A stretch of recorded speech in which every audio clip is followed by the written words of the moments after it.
Bismillah Rahman Rahim. Good afternoon. Assalamu alaikum. This is PTV World. Joining you for the news at 4. I'm Ahmed Nawaz. And I'm Rida Shah. Let's take a look at the headlines first.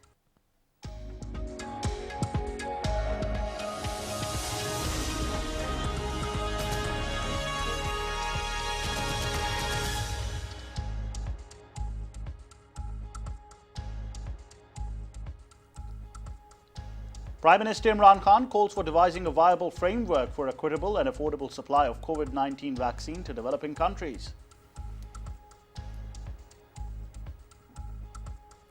Prime Minister Imran Khan suggests a 5-point framework to fight the pandemic and recovering economies. Says debt repayments for the most stressed countries should be suspended until the end of the pandemic.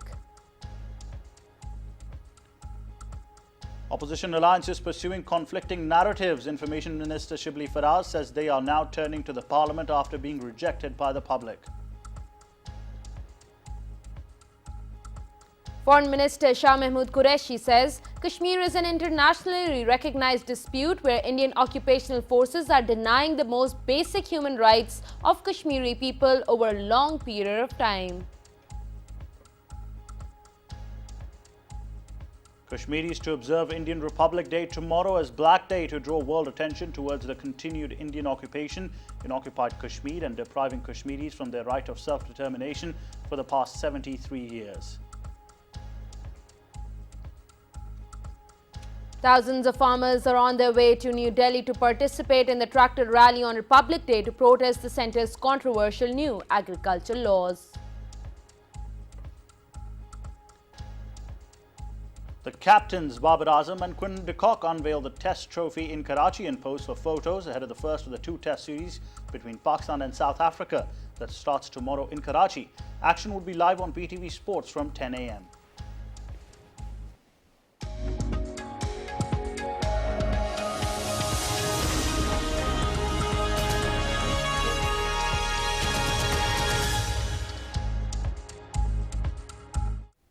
Now the news in detail. Prime Minister Imran Khan has called for devising a viable framework for equitable and affordable supply of COVID-19 vaccine to developing countries. The Prime Minister was addressing virtually the fourth session of the United Nations Conference on Trade and Development, intergovernmental group of experts on financing for development. Suggesting a 5-point framework to fight the pandemic and recover economies, he said debt repayments for the most stressed countries should be suspended until the end of the pandemic. The pandemic also offers an opportunity to address the structural barriers hampering global prosperity and development. And for this, I propose a 5-point agenda. 1. A viable framework for equitable and affordable supply of COVID vaccine to developing countries. The coverage of the COVAX facility must be expanded. This would enable the developing countries to spend their precious resources on socio-economic development needs.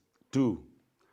Additional debt relief by suspending debt repayments for the most stressed countries until the end of the pandemic.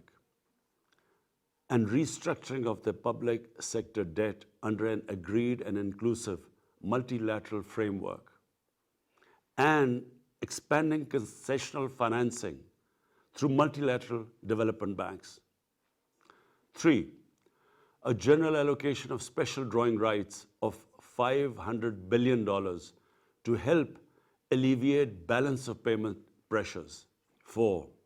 Return of stolen assets held by corrupt politicians and criminals.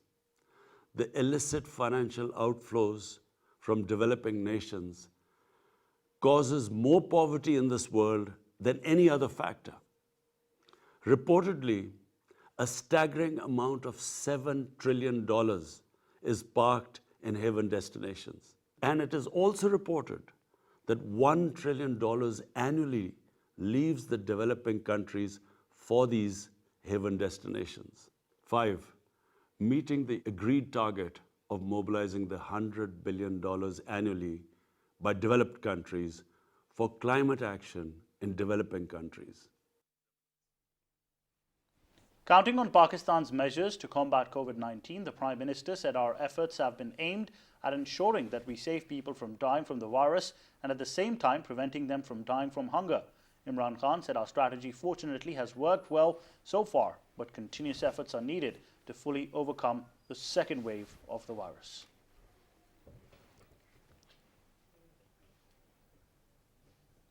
Now, Minister for Information and Broadcasting, Shibli Faraz, has said opposition alliance is pursuing conflicting narratives. In a tweet, he said PPP chairman Bilawal Bhutto Zardari's insistence on no confidence motion, SN Iqbal's qualms on it and PMLN leader Mariam Nawaz's stress on the long march clearly indicates that the alliance of opposition parties stands shattered. He said the opposition parties have taken to the roads to hoodwink the masses, but they are now turning to the parliament after being rejected by the public.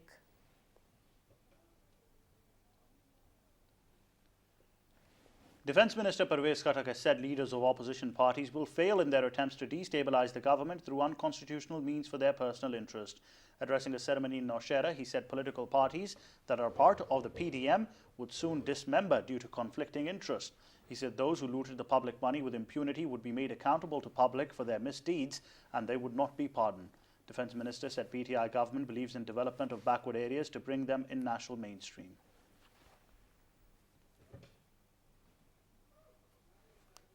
Minister for Federal Education and Professional Training, Shafqat Mahmood, has said millions of children are out of schools in the country and the government is making all-out efforts for their enrollment. In a statement, he said education is the base of development and prosperity of the country. The minister said it is the right of every child to have equal opportunities and facilities of education, and the government is making all-out efforts to provide them this right.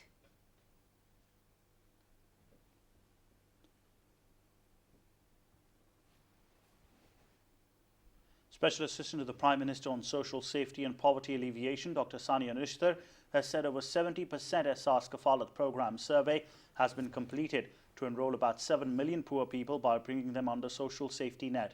Addressing a press conference in Islamabad, Dr. Nishtar said Ehsaas Kafalat Programme carried out in Khyber Pakhtunkhwa was completed with assistance of teachers, police, district administration and officials of Social Welfare Department. She said currently about 4 million poor people, including orphans, widows, special children and women, were being provided financial assistance under Ehsaas programme, and the assistance would be increased up to 7 million poor people after completion of survey. She said new list of eligible beneficiaries are being prepared in a transparent manner. She clarified that no deserving person would be expelled from the programme. She said all survey data is being digitalized and information would be available on a single click.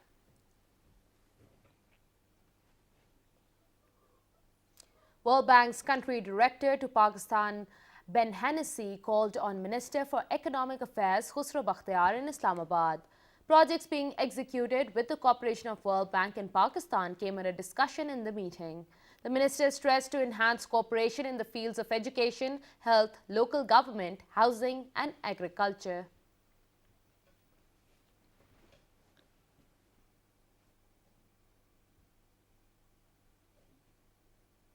The sale and production of cars in the country has witnessed an increase of 13.42% and 1.93% during the first half of the financial year. Now moving forward with other news, Foreign Minister Shah Mahmood Qureshi has reaffirmed Pakistan's commitment to peace and stability in the region. In a statement, the Foreign Minister said the world community acknowledges the role played by Pakistan to facilitate the Afghan peace process. Shah Mahmood Qureshi said Kashmir is an internationally recognized dispute where Indian occupational forces are denying the most basic human rights of Kashmiri people over a long period of time. The Foreign Minister said Pakistan is consistently apprising the world that Kashmir is a flashpoint and its immediate and permanent solution is a must for regional peace and stability.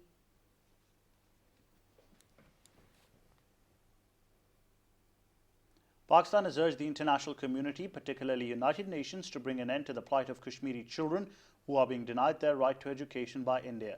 In a statement, Foreign Office spokesperson Zaid Hafiz Chaudhary said that children in Indian illegally occupied Jammu and Kashmir are deprived of their right to education due to continued inhuman military siege and digital holocaust imposed by India.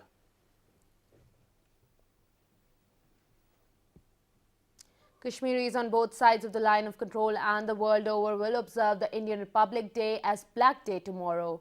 Kashmiris are taking this day to draw the international community's attention towards unlawful and forcible Indian occupation of Jammu and Kashmir. It also aims to inform the world of the continued brutalities and custodial killing of innocent Kashmiris and the unabated massive violations of human rights by Indian occupying forces. In Azad Kashmir, protest rallies and demonstrations will be held in all 10 districts tomorrow to mark the Indian Republic Day as Black Day. In Muzaffarabad, leaders of various political parties, including those in the Azad Jammu and Kashmir Legislative Assembly, will lead a rally to mark the Black Day.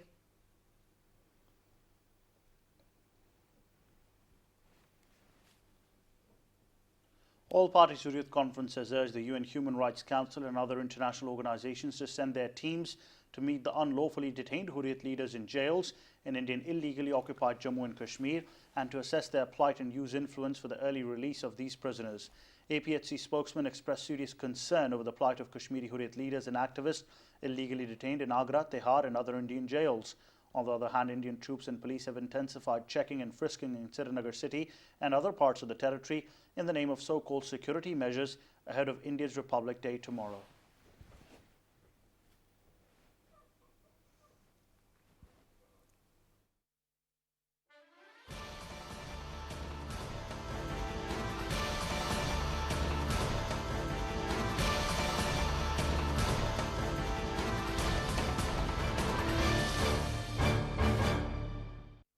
Top stories from around the globe now, starting with neighboring India, where thousands of farmers are en route to New Delhi to participate in the tractor rally on the Republic Day to protest the centre's controversial new agriculture laws.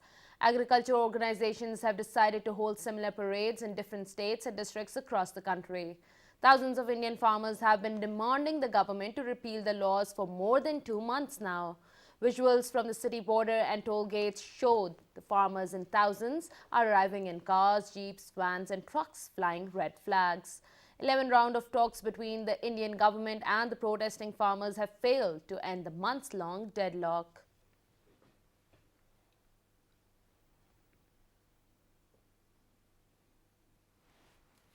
Chinese and Indian troops have reportedly clashed again in a disputed border area with injuries on both sides.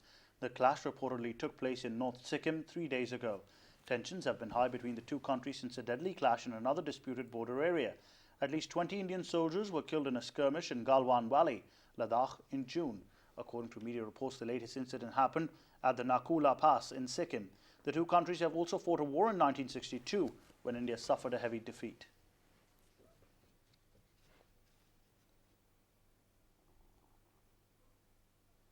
Now looking into the COVID-19 situation in the country, where 23 more people have lost their lives in the past 24 hours. According to the latest data shared by National Command and Operations Center, 1,629 people tested positive out of 36,000 tests conducted.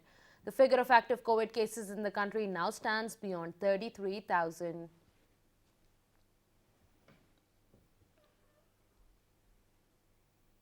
Global cases of coronavirus have now surpassed 99.7 million, while the pandemic has so far claimed the lives of over 2.1 million people. 71.7 million patients have also recovered.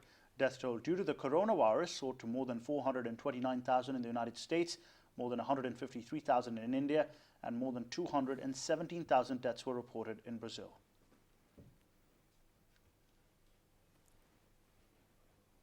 US President Joe Biden will impose a ban on most non-US citizens entering the country who have recently been in South Africa in a bid to contain the spread of a new variant of COVID-19.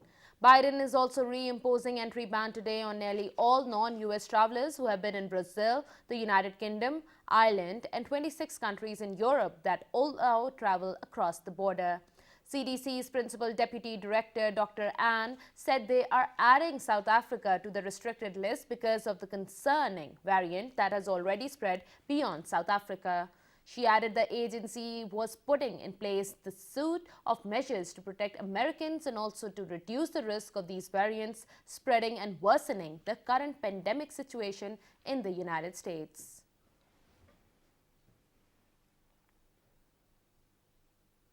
Andres Manuel Lopez Obrador, the president of Mexico, has tested positive for COVID-19.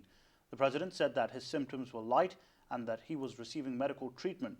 Mexico is in the grip of a second wave of the pandemic, with the country's official death toll from COVID-19 set to pass a grim milestone of 150,000 in coming days.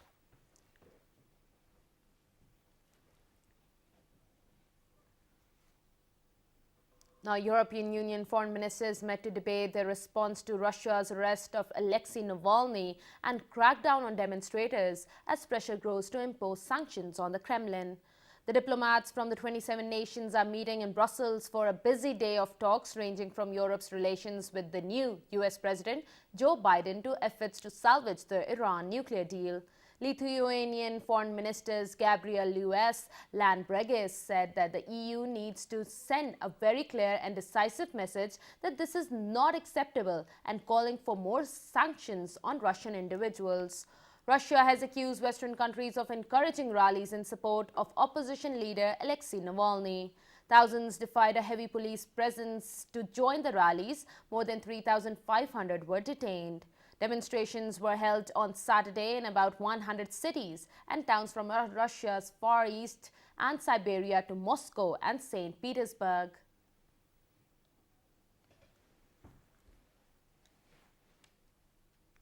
Portuguese President Marcelo Rebelo de Sousa won her second term in an election marked by record abstention as the country battles a crippling third wave of coronavirus. The 72-year-old former leader of the Social Democratic Party, known for his warm persona and a habit of taking selfies with supporters, won 61% of the votes above his 52% win in 2016.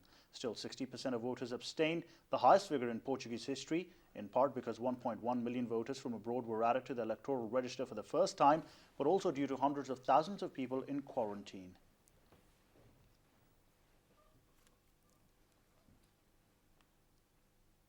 The winners of the 2021 World Economic Forum Crystal Awards were honored virtually as the ceremony moved online due to the coronavirus pandemic. Ahead of the virtual ceremony, World Economic Forum creator Klaus Schwab said that 2021 would be a year to emerge from the COVID-19 pandemic as more resilient, more inclusive and more sustainable.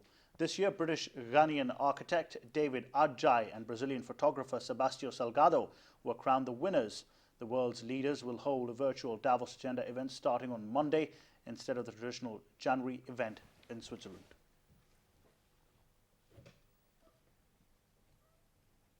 Now, Aussies are bracing for a possible future without Google amidst conflict between the Australian government and Google.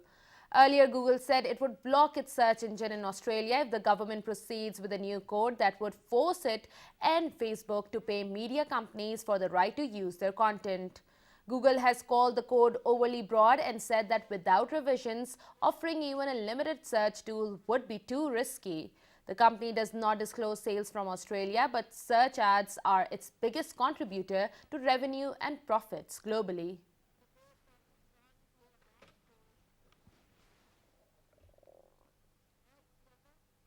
A new world record has been set for the number of satellites sent into space on a single rocket. 143 payloads of all shapes and sizes rode to orbit on a SpaceX Falcon rocket that launched out of Florida. It's further evidence of the major structural changes taking place in space activity that are allowing many more actors to get involved. This shift is the result of a revolution in robust, miniaturized, low-cost components, many taken directly from consumer electronics such as smartphones. With a SpaceX offering to transport those packages to orbit for just $1 million, the commercial opportunities will continue to open up.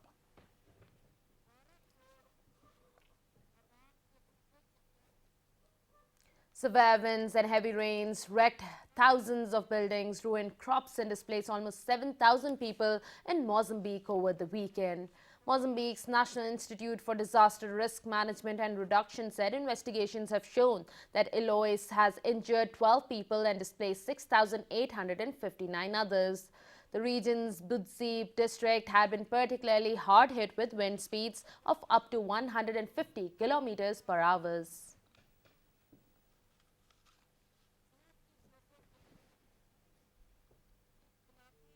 Soaring heat scorched southeastern Australia, stoking bushfires near the city of Adelaide. State officials said 6 firefighting aircraft and crews on the ground battled blazes in the Adelaide Hills. Officials said that investigations were underway into the cause. Residents have been urged to watch and act. The Bureau of Met said temperatures soared above 40 degrees Celsius across the southeast, but dropped sharply as a cool change moved in earlier than expected in Victoria, where temperatures dropped about 10 degrees in 10 minutes. Now, a video of a baby giant panda clinging to a zookeeper's leg in South Korea has gone viral, with more than 4 million people viewing it on YouTube. According to the zoo, Fu Bao, the first Chinese giant panda born in South Korea, made her official public debut on 4th of January. The baby panda's parents arrived in 2016 from China's Sichuan province as part of China's panda diplomacy.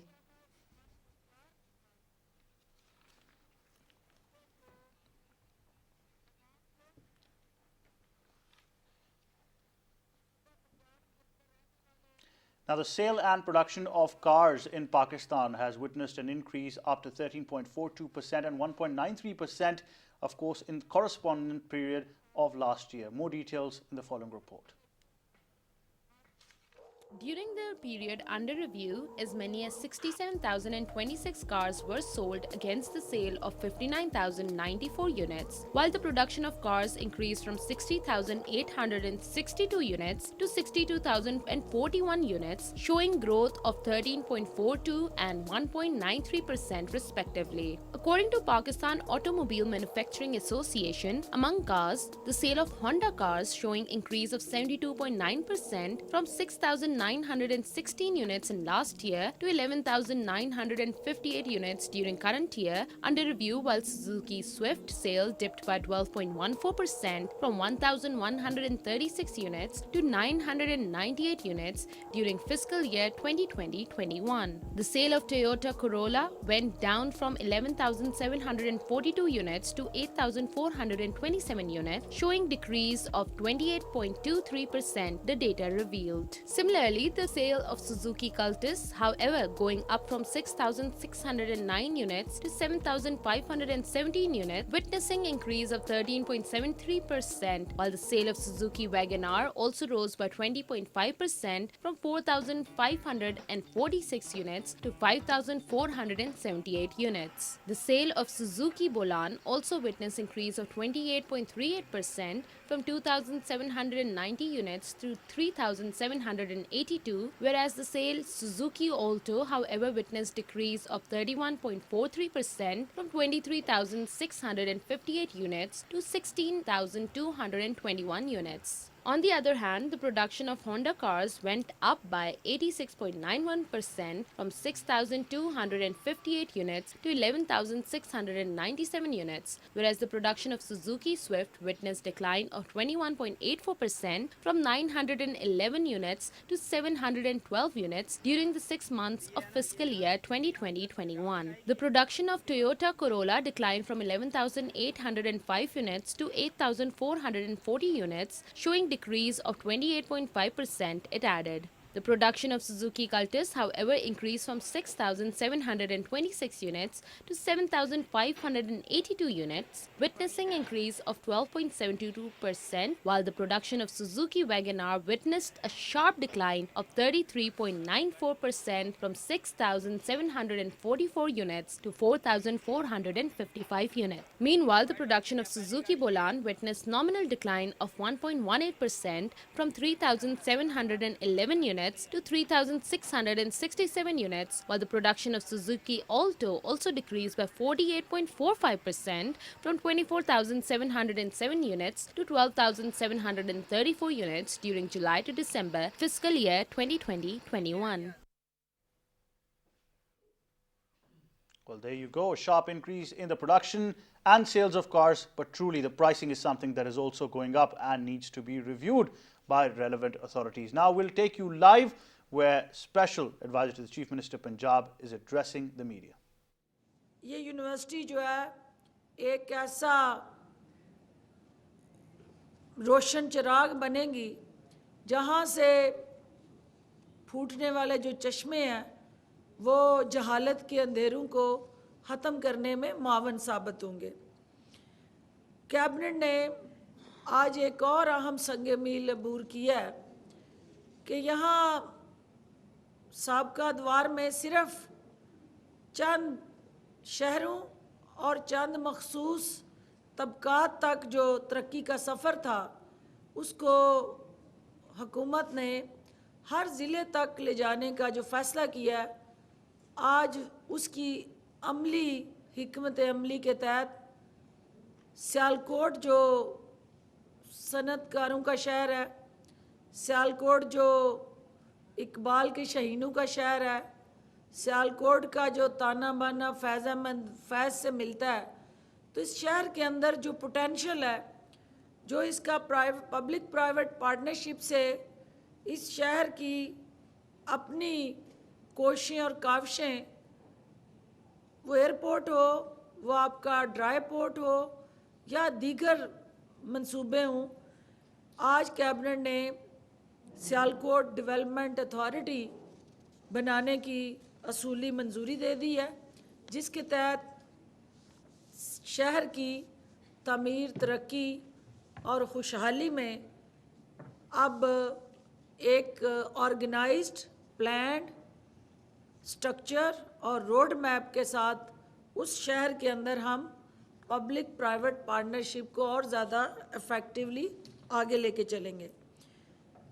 इसके अलावा जो लाहौर इस वक्त दारुल खिलाफा होते हुए, पंजाब का दिल होते हुए, हमारी इकनॉमिक एक्टिविटी का महवर और मरकज़ बना हुआ है, इसको सामने रखते हुए एक ईज़ ऑफ डूइंग बिज़नेस जो वज़ीर आला उस्मान बुज़दार का एक इंतहाई अहम कदम है कि हमने किस तरह इस शहर की ये बेहंगम जो हाउसिंग सोसाइटीज़, अनप्लैन्ड स्ट्रक्चर और ओवरऑल जो हॉरिजेंटली ये शहर फैलता रहा, इसको वर्टिकल हाई राइज बिल्डिंग के तहत हम किस तरह एक तो इकोनॉमिकली वाइबल करें और दूसरा इस शहर का जो हुस्न है उसको भी मजरूह होने से हम बचाएं।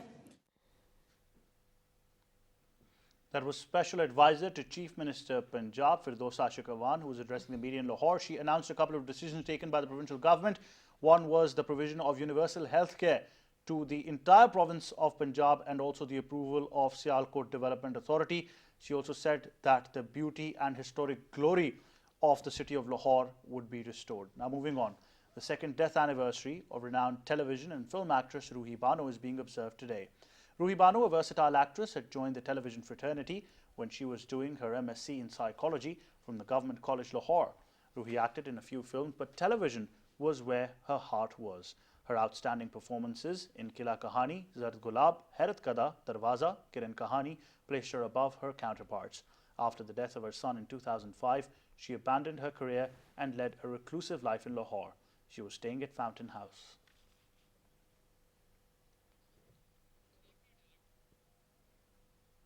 Coming up next is sports news with Saifullah Khan.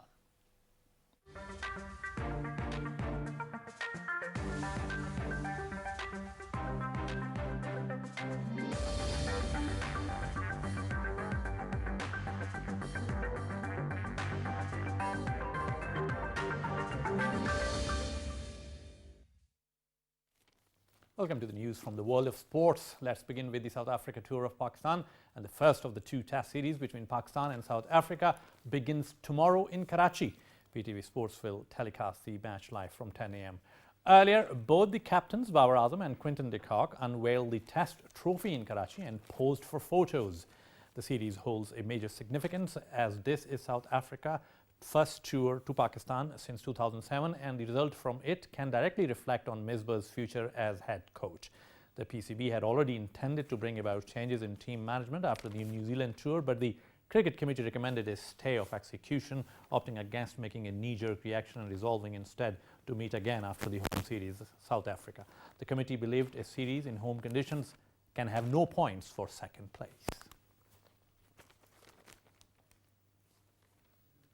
Earlier, Pakistan Cricket Board announced 17-player squad for the first cricket test against South Africa starting tomorrow in Karachi, of course. The remaining players will continue to be part of the squad and will feature in warm-up and training sessions at the National Stadium. Captain Babar Azam and the head coach will now finalise the playing 11. PTV Sports will telecast the entire series live. The 17-player squad includes Abid Ali, Imran Butt, Azhar Ali, Captain Babar Azam, Fawad Alam, Saud Shakil, Fahim Ashraf, Mohammad Nawaz, Mohammad Rizwan, Sarfaraz Ahmed, Noman Ali, Sajid Khan, Yasir Shah, Haris Rauf, Hassan Ali, Shaheen Shah Afridi and Tabish Khan.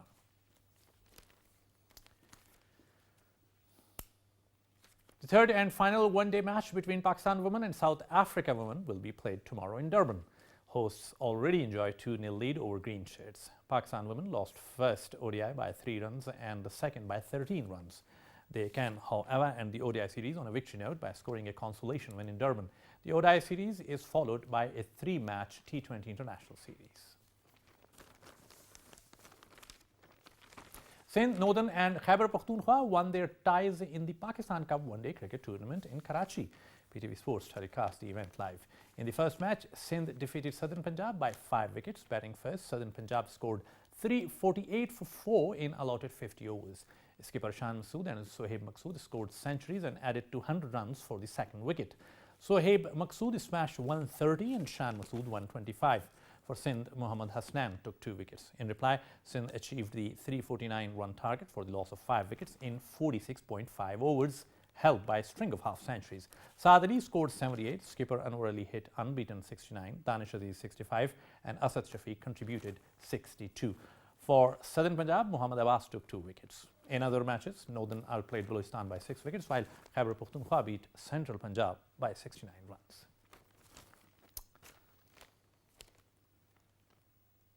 England need 164 to whitewash host Sri Lanka in the second goal test. England were 126 for 4 a short while ago with Dom Bass and Joss Butler at the crease. After Ambuldenia removed Crowley, Bairstow and Lawrence and Mendes got rid of captain Joe Root, early in the innings, opener Dom Bass and Joss Butler seemed to be well set and guiding the visitors home without any further loss. Earlier this morning, Dom Bass and Jack Leach took 8 wickets between them as hosts suffered a second innings meltdown, scoring only 126 and setting England 164 to win. Even Jack Root got in the act, claiming 2 wickets, including Lasith Ambuldenias, who scored 40, most by anyone in the second innings. Earlier, spinner Lasith Ambuldenia claimed 7 wickets to help bowl out England for 344 after England resumed on 339 for 9 in goal.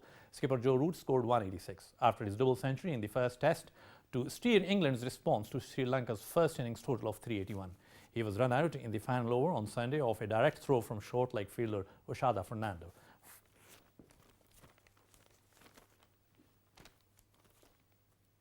João Felix and Luis Suarez combined as Atletico Madrid came from behind to beat Valencia to continue their pursuit of the La Liga title. Valencia took a shock lead in the 11th minute with a long-range strike from Uros Racic, but the league leaders responded well when Felix stuck out a foot to prod home from a corner. Felix then released Suarez for a second after the break. Substitute Angel Correa added a third to seal a 7th league win in a row. Atletico now lead nearest challengers Real Madrid, who beat Alaves on Saturday by 7 points with the game in hand.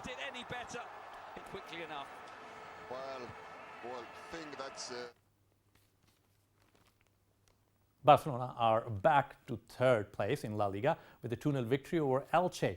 Frankie de Jong tapped home on the goal line after a clearance fell to him kindly in the 39th minute, and a minute before the final whistle, substitute Ricky Puig headed home after a superb single run from de Jong. Barcelona were without Lionel Messi. And in the German league, champions Bayern Munich opened up a 7-point gap at the top of the German league Bundesliga after dashing out a 4-0 thrashing at bottom club Schalke. Thomas Müller scored with 2 headers, starting the scoring after 33 minutes. The Munich side have 42 points with second place Leipzig on 35. Leverkusen and Wolfsburg both have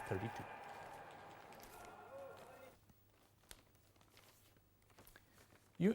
Italian champions Juventus got their Serie A title defense back on track with a hard-fought 2-0 home win over Bologna that moved Andrea Pirlo's side in the top 4.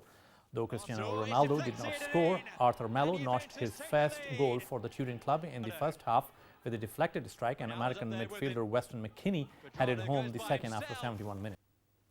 In FA Cup 4th round, Manchester United got a late winner from Bruno Fernandes to defeat Liverpool in the most anticipated matchup of the round. Liverpool took the lead through Mohamed Salah at Old Trafford, their first goal after 2 blanks in the Premier League, only for Mason Greenwood and Marcus Rashford to put the hosts in front. Salah drew Liverpool level before substitute Bruno Fernandes won it for the United with a powerful free kick.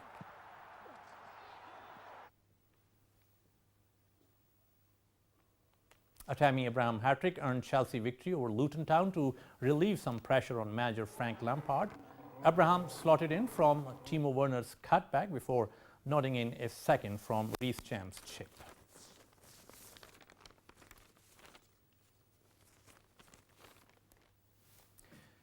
And in the Monte Carlo Rally, Frenchman Sébastien Ogier won the season-opening Monte Carlo Rally for a record 8th time, breaking the previous best mark he shared with countryman Sébastien Loeb.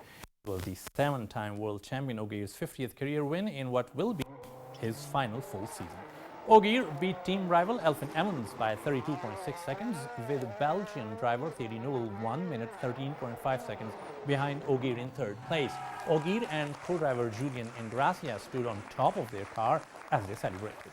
Overall, drivers completed 258 kilometers over 14 stages in a shorter edition of the race, which was held without fans on the roadside because of the coronavirus.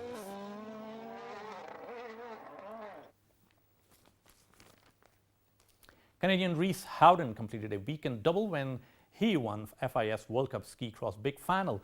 The 22-year-old took his 3rd World Cup win of the season ahead of the Swiss duo of Ryan Reges and Jonas Lenhar. The victory stretched Howden's lead in the overall standings, with the Canadian on 470 points, 129 ahead of Reges and a further 43 in front of Lenhar in 3rd place. The win is likely to make Howden favourite for the World Championships, also being held at Idrefjell from February 18 to 28. Smith has now won 4 of this season's 7 races, and with 5 more rounds still to go, holds a massive 207-point lead over Thompson, with Barron 3rd, 48 points further back.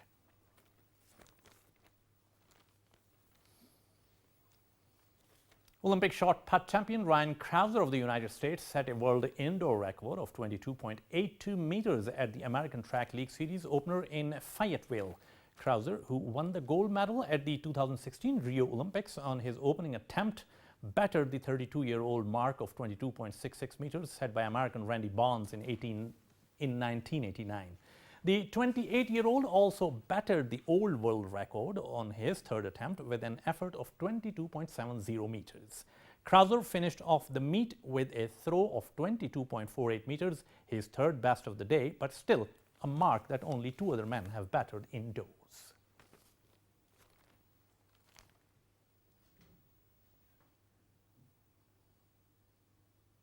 And that'll do for sports for now. Up next is Business Update with Rida and Ahmed at the main desk.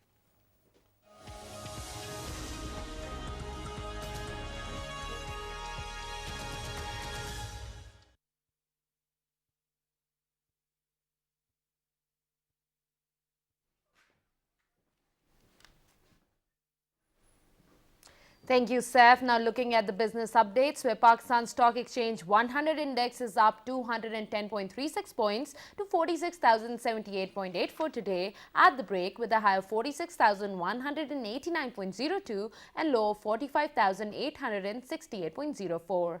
Out of the total 377 trading companies, 190 advanced, 166 declined, while 21 remained unchanged.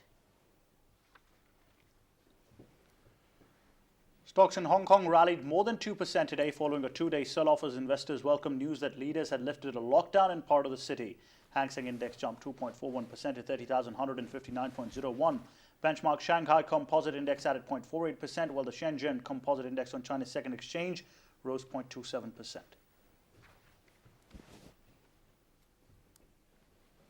Tokyo stocks closed higher today with a mixed close on Wall Street last week as investors shifted their focus to Japan's corporate earnings season. The benchmark Nikkei 225 index climbed 0.67% to 28,822.29, while the broader Topix index advanced 0.29% to 1,862. Off to Asian markets now, where oil prices are up in both contracts. West Texas Intermediate is up 0.2% at $52.39 per barrel, while Brent North Sea crude is up 0.2% at $55.52 per barrel.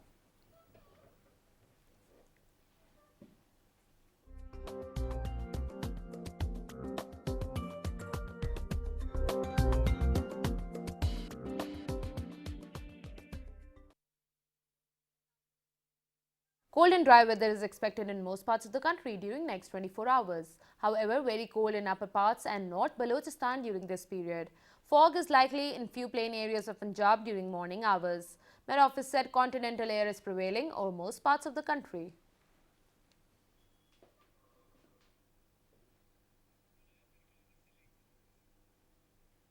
And of course, weather is expected to remain cold in most parts of the country. Foggy conditions are also prevailing in plain areas of Punjab and Sindh. Met Office has advised to plan your travels accordingly, especially on the routes of motorways and national highways. And well, that's all for now. For more details live streaming, log on to our website world.ptv.com.pk. You can find us on our Facebook page with the name of PTV World and follow us on Twitter at World PTV. From Ahmed Nawaz, Rida Shah, Saifullah Khan and the entire team of PTV World, it's goodbye for now.